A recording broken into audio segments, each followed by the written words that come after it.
欢迎来到新兴消息频道，请订阅频道，所以大家不要错过当天最热门的新闻。我们今天的时事通讯包括以下内容：冯绍峰底裤被扒光，赵丽颖的言论竟成了笑谈。冯绍峰的感情风波从甜蜜到争议。出道23年的冯绍峰，最近又因为感情问题被大家热议，感觉就像是一朵盛开的花，在经历了漫长的沉寂后，终于再次吸引了众人的目光。说实话，这次的舆论风暴跟黄晓明和他的叶科关系云云密不可分。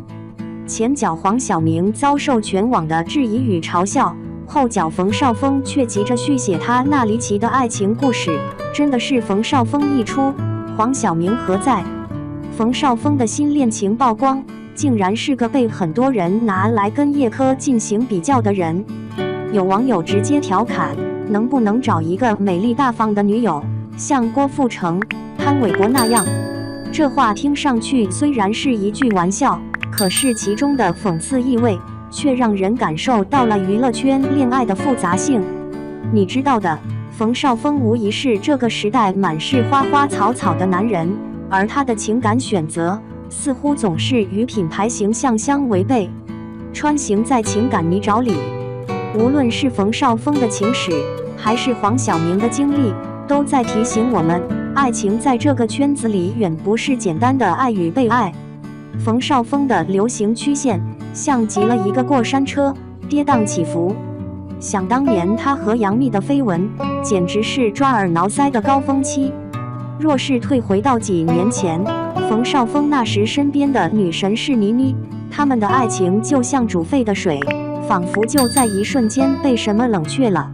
有很多人对冯绍峰的情感选择感到困惑，为啥他以前和倪妮、赵丽颖这样手握高颜值、演技又在线的女星，现在的选择却让人觉得有点匪夷所思。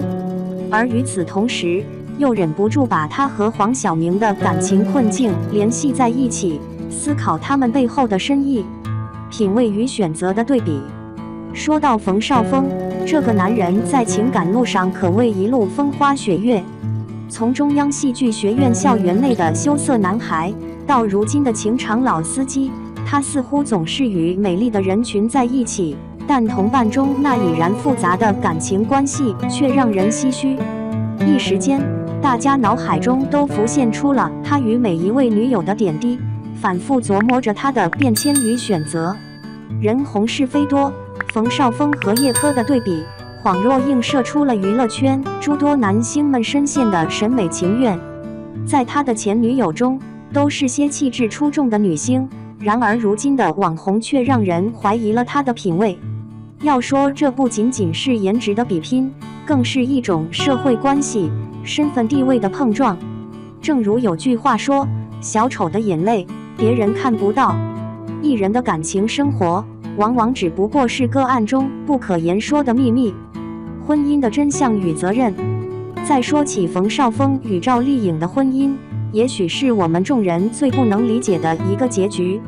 两人本是天造地设的一对，却在因生了孩子而结婚后，众人对此的含混炫惑，尤其是他们选择迅速而火热的生活方式，更让人怀疑。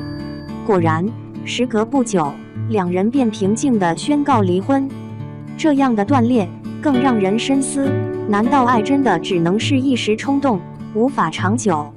其实，再想想，冯绍峰的情感经历就像一部小说，高潮迭起，始终围绕着感情的现实主义，展现着许多复杂关系。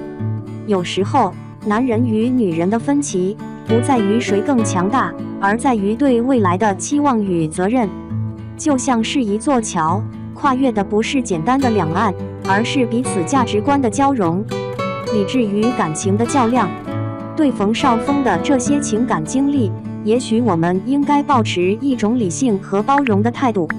两个流行文化的符号相互交织，又各自背负着舆论的重压，终究是让公众既期待又困惑。从外部来看，我们似乎能看得到冯绍峰身边闪烁的光芒，然而深入他内心，是否是时刻在进行反思与挣扎？这样的男人是否能担起那份沉甸甸的责任？想想我们的生活，感情无非就是一个千头万绪的存在。而如今的冯绍峰身处风口浪尖的曝光，无疑是让人更能理解那句古话：站得越高，摔得越重。想要逃脱流言蜚语的束缚，从某种意义上来讲，他必须拥有的不仅是情感选择的品味，还有无畏的勇气去面对即将到来的万千涟漪。未来的情感走向，说到底，冯绍峰的情感之路也许还在继续，留下的不仅是残缺的回忆，还有成长与变化。总有人说世事难料，在这复杂的情感环境下，谁也不能担保自己的选择能够终究走向光明。未来，或许冯绍峰会因为爱而有所改变，或许他会继续在纷扰中摸索新的方向。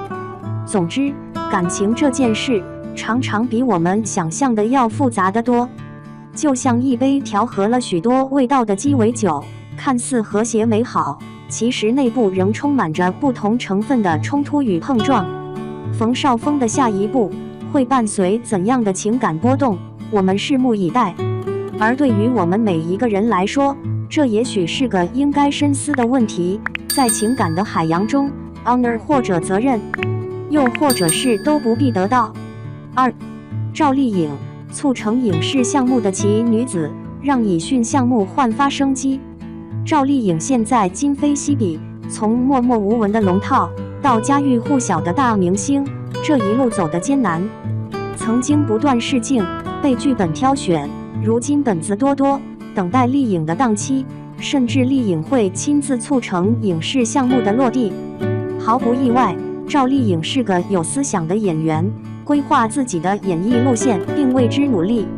她不以片酬为衡量标准，选择剧本完整且扎实，班底好的，更重要的是角色多样化。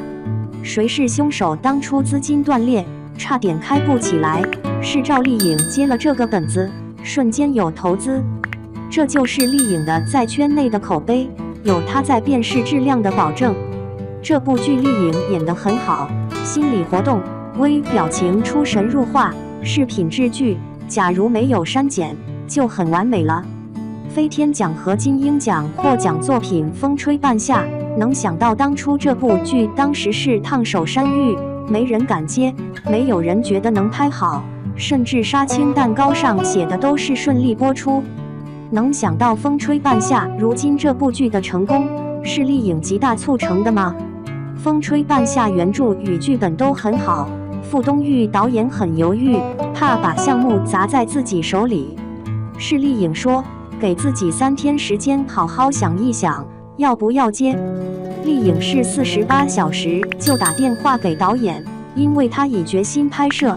导演在她的激励下，导演这部剧有了许半夏这个角色。看，赵丽颖身为演员，有着独到的眼光，也有勇气与魄力，她不成功谁成功呢？